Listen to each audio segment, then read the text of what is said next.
pour moi c'est super important les racines. Eurus, c'est bonheur en breton.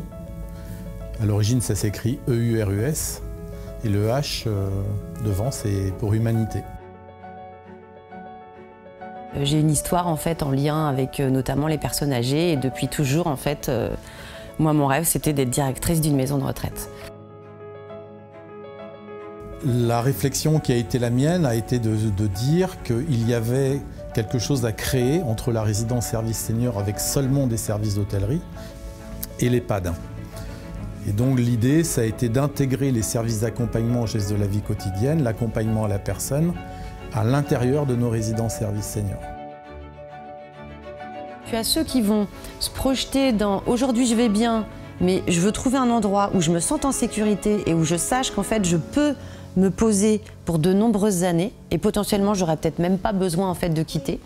Soit des gens qui sont déjà en difficulté, qui rencontrent des difficultés dans le quotidien et qui ont besoin d'être soulagés ou de soulager leurs proches. Beaucoup de couples aidants-aidés, ce qu'on appelle les couples aidants-aidés, et ça pour moi c'était la priorité en tous les cas quand on a créé le modèle Eurus.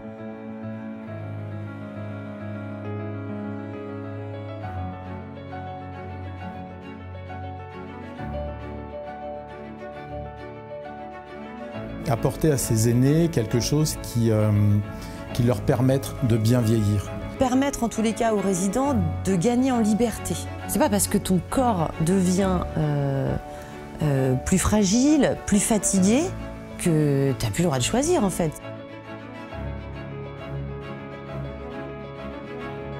Arriver chez Eurus, pour moi, ça n'est pas la fin de quelque chose. Effectivement, on quitte le lieu de vie originel, mais on redémarre quelque chose de nouveau. Quand il y a un problème, parce que des problèmes, il y en a tout le temps, je veux dire, c'est le quotidien d'un établissement, et puis les résidents sont vivants, donc forcément il se passe des choses.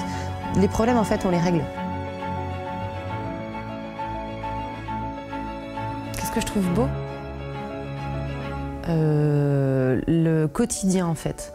La chaleur humaine qui se dégage dans la vie quotidienne dans nos résidences. Et si on considère que le genre humain est une famille, les aînés, les vieux, sont nos exemples, ou tout du moins devraient l'être.